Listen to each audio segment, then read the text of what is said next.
خاتم الانبیاء محمد مصطفیٰ سے متصل ہو جاتا ہے، اور خاتم الانبیاء سے اتصال کا مطلب یہ ہے کہ انسان خود خداوند متعال سے مرتبط اور متصل ہے۔ لہٰذا ایسے افراد کے بارے میں جاننا جو ہمارا اللہ سے رابطہ برقرار کرائیں، ایسے افراد کے بارے میں جاننا جو ہمارا رابطہ اہل بیت کی معرفت نورانیہ سے کروائیں، تو ایسے افراد کا جو ہے وہ ان کے بارے میں جاننا نہایت ضروری ہے انسان کی اپنی سعادت کے لیے، اپنی ترقی کے لیے اور اپنی سربلندی کے لیے۔ جی صحیح۔ محترم۔ اچھا قبلہ، یہ علماء خاشع کون ہیں؟ آپ نے خشیت کا ذکر کیا، تو علماء خاشع پہ ذرا روشنی ڈالیں گے، کون ہیں؟ جی جی جی جی جی بہت اچھا، یہ بھی سوال ہے، در واقع اسی آیت سے متعلق ہے۔ علماء خاشع عزیز محترم، در واقع ایسے علماء کو کہا جاتا ہے جو اس عالم کے اسرار کو پہچانتے ہوں، جو در واقع جمال الہی کو درک کرتے ہوں، اور اس جمال کے ذریعے سے ان میں ایک جو ہے وہ بیداری ایجاد ہو چکی ہو۔ ایسے افراد کے جن کی آنکھوں کے آگے سے پردے ہٹ چکے ہوں، ایسے افراد کے جن کے سامنے حقیقت عیاں ہو چکی ہو، منکشف ہو چکی ہو، ایسے افراد کے جو ہے وہ نفس امارہ کے خطرات کو بھانپ کر ان سے اپنی حفاظت کریں، اور ایسے ہی افراد کے جن کے آنکھوں سے پردے ہٹ جاتے ہیں، وہ در واقع مقام خشیت الہی پر فائز ہوتے ہیں۔ آپ دیکھیں معاشرے میں آپ کو عابد بہت زیادہ دکھائی دیں گے، عالم نما افراد بھی بہت زیادہ دکھائی دیں گے، لیکن ایسے افراد جو مقام خشیت پر فائز ہوں بہت محدود دکھائی دیں گے۔ لہٰذا ہم رجوع کرتے ہیں روایت کی طرف۔ مرحوم کلینی رحمۃ اللہ علیہ نے کتاب شریف کافی جلد نمبر 1 ہے، صفحہ نمبر 36 ہے، اور حدیث نمبر 2 کے تحت جہاں وہ باب صفت العلماء اس کے اندر روایات کو بیان کر رہے ہیں، تو حضرت امام جعفر صادق علیہ الصلوۃ والسلام سے اسی آیت کو بیان کرتے ہیں کہ انما یخشی اللہ من عبادہ العلماء، کہ اللہ سے صرف جو ہے وہ علماء خشیت کا اظہار کرتے ہیں۔ تو یہاں پہ کیا مراد ہے؟ امام علیہ الصلوۃ والسلام اس آیت کی تشریح فرما رہے ہیں، یعنی بالعلماء من صدق فعلہ قولہ، یعنی مراد علماء خاشع سے ایسے افراد ہیں کہ صدق فعلہ قولہ، کہ جس کا فعل اس کے قول کی تصدیق کرتا ہے، یعنی اس نے زبان سے ایک بات جاری کر دی ہے، ایک زبان سے ایک بیان جاری کیا ہے، اور اس کا عمل اس کی تصدیق کر رہا ہے کہ میں نے جو زبان سے کہا ہے یہ بات بالکل درست ہے، یہ ہے عالم ربانی۔ پھر امام علیہ الصلوۃ والسلام فرماتے ہیں کہ وَمَنْ لَمْ يُصَدِّقْ فِعْلُهُ قَوْلُهُ، کہ جس کا فعل اس کے قول کے ساتھ تصدیق نہیں کرتا، مطابقت نہیں کرتا، فَلَيْسَ بِعَالِمٍ، اصلاً ایسا شخص تو عالم ہی نہیں ہے۔ لہٰذا علماء الربانی یا علماء خاشع ایسے افراد کو کہتے ہیں کہ جن کا علم اور عمل دونوں ایک دوسرے کے ساتھ ساتھ چل رہے ہیں، یعنی رتبی اعتبار سے ان کا علم مقدم ہے لیکن عمل بالکل ساتھ ساتھ چل رہا ہے، جو وہ جانتے ہیں اس پر وہ عمل کرتے ہیں، اس پہ وہ جو ہے اسے عملی جامہ پہناتے ہیں۔ مرحوم آیت اللہ بہجت در واقع اس روایت کی کہ من عمل بما علم ورثہ العلم ما لم يعلم، کہ جو انسان جانتا ہے اس اپنی معلومات کے مطابق عمل کرتا ہے تو خدا اسے مجہولات کا عالم بنا دیتا ہے۔ تو مرحوم آیت اللہ اپنے پیروں کی طرف اشارہ کیا کرتے تھے اور کہتے تھے کہ اپنی معلومات کو اپنے پیروں تلے مت روندو، یعنی علم اور عمل دونوں کے درمیان فقط فاصلہ رتبی ہونا چاہیے، علم تھوڑا آگے ہے اور اس کے ساتھ ساتھ عمل جو ہے وہ مطابقت کر رہا ہے اور ساتھ ساتھ چل رہا ہے۔ لیکن اگر علم کوسوں دور چلا جائے اور انسان کا عمل پیچھے باقی رہ جائے جس میں علم کے ساتھ مطابقت نہیں ہے، تو ایسا انسان نہ تو عالم ربانی ہے اور نہ ہی تعلیمات اہل بیت علیہ الصلوۃ والسلام پر عمل پیرا ہے۔ اور دوسری طرف وہ انسان ہے کہ جس کا عمل آگے ہے لیکن اس کا علم جو ہے وہ پیچھے ہے، یعنی در واقع اس کا عمل جو انجام پایا ہے وہ جہل کی بنیاد پر ہے، جہالت کی بنیاد پر ہے۔ تو ایسے انسان کا بھی کوئی فائدہ نہیں ہے، اور ایسا انسان اہل بیت کی تعلیمات کے مطابق عالم لانے کے لائق نہیں ہے۔ بس ہم اگر ایسے معاشرے میں افراد کو مشاہدہ کریں جو بظاہر لباس علمائی میں موجود ہوں، لیکن ان کا قول جو ہے وہ، ان کے فعل جو ہے وہ قول کی تصدیق نہ کرتا ہو، تو در واقع یہ ٹھیک ہے کہ عالم کے لباس میں ہے، لیکن امام صادق علیہ الصلوۃ والسلام نے تائید فرما دی کہ یہ شخص عالم نہیں ہے۔ کیوں؟ چونکہ اس کا جو ہے وہ فعل اس کے قول کی تصدیق نہیں کر رہا۔ یہ ہمیں روایات تو بیان کرتا ہے، فضائل تو ہمارے سامنے بیان کرتا ہے، یہ ہمارے سامنے اخلاقی جو ہے وہ گفتگو تو کرتا ہے، یہ ہمارے سامنے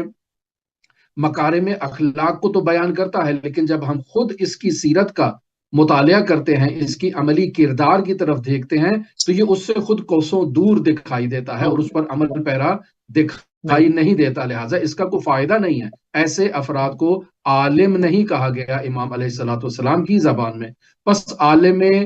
خاشع وہ عالم ہے کہ جو خدا کے ساتھ زندگی بسر کرتا ہے، نور خدا کے ساتھ، نور نبوت کے ساتھ، نور ولایت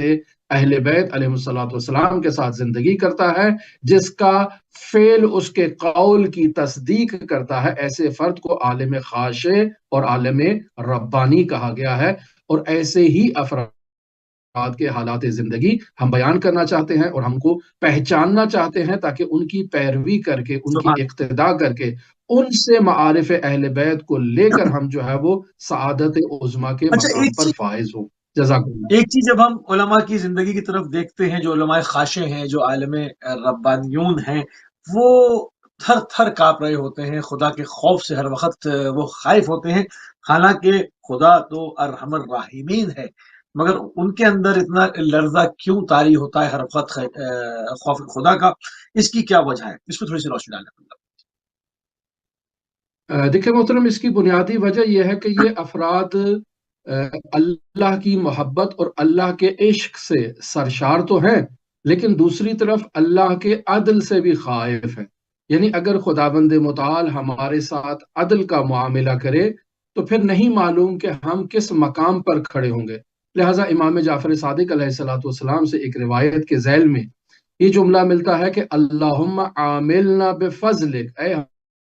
ہمارے پروردگار ہمارے ساتھ اپنے فضل والا معاملہ کر، ولا تعاملنا بعدلک، ہمارے ساتھ عدل کا معاملہ نہ کر۔ کیونکہ اگر عدل الہی کے ساتھ ہمارے اعمال کو تولا جائے، ہمارے کردار کو تولا جائے، ہماری شخصیت کو تولا جائے، تو پھر ہم اللہ کی بارگاہ میں کبھی سرخ رو نہیں ہو سکتے ہیں۔ کیوں؟ چونکہ ہماری زندگی انسان بشر، انسان خاکی کی زندگی جو ہے، اس میں یقیناً کوئی نہ کوئی ایسی چیز جو عدل الہی کے ترازو کے مطابق پوری نہ اترتی ہو، یقیناً موجود ہو سکتی ہے۔ لہٰذا انسان خائف ہے اللہ کی بارگاہ میں، اور اللہ سے تقاضا کرتا ہے کہ وہ انسان کے ساتھ فضل جو ہے وہ اس کے ساتھ رابطہ کرے، اور انسان کے ساتھ جو اللہ جزا دے رہا ہے وہ عدل کے مطابق نہ ہو، فضل کے مطابق ہو۔ لہٰذا روایت میں بیان ہوتا ہے کہ ایک شخص جو ہے وہ اس دعا کو برعکس پڑھتا تھا، یعنی کہتا تھا اللہم عاملنا بعدلک، اللہم عاملنا بعدلک، یعنی اے ہمارے پروردگار میرے ساتھ عدالت کے ساتھ جو ہے وہ رفتار کر، یعنی اسے اپنے عمل پر بہت ناز تھا۔ تو ایسا انسان جو ہے وہ محکمہ قضاوت میں پہنچتا ہے اور اسے پھانسی کی سزا دے دی جاتی ہے۔ اب یہ انسان پریشان ہے، حیران ہے کہ میں نے تو اپنی زندگی میں کوئی گناہ کبیرہ انجام نہیں دیا، کو اللہ کی نافرمانی انجام نہیں دی، اس کی کیا وجہ ہے؟ تو اللہ اپنے نبی کو حکم دیتا ہے کہ جاؤ، جا کر اس انسان کو متنبہ کروا دو، متوجہ کروا دو کہ چونکہ یہ اللہ کی بارگاہ میں عدل الہی کے ساتھ فیصلے کا تقاضا کر رہا تھا، تو چونکہ اس نے ایک بے گناہ حیوان کو جو ہے وہ قتل کیا ہے، تو اس کی سزا یہ ہے کہ نفس کے مقابلے میں نفس ہوتا ہے۔ اللہ نے اسے یہ سزا دی ہے کہ اس نے ایک ایسے حیوان کو جس کو اللہ نے خلق کیا، اللہ کی مخلوق ہے، اسے اس نے زندگی سے محروم کیا ہے، تو عدل کا تقاضا یہ ہے کہ یہ بھی زندگی سے محروم ہو جائے۔ لہٰذا انسان اگر اس نقطے کی طرف توجہ کرے کہ انسان اگر اپنے عمل پر جو ہے وہ غرور میں مبتلا نہ ہو، تو اللہ کی بارگاہ میں ہمیشہ اللہ کے فضل ہی کا تقاضا کرے گا، اور تھر تھر کانپے گا اللہ کی بارگاہ میں کہ کہیں اللہ اس سے عدل کا معاملہ نہ کرے، اور عدل کے ذریعے سے اللہ اس کے اعمال کا جو ہے وہ محاسبہ نہ کرے۔ اگر ایسا ہو گیا تو یہ انسان جو ہے وہ خسارے ہی میں مبتلا رہے گا۔ جی محترم۔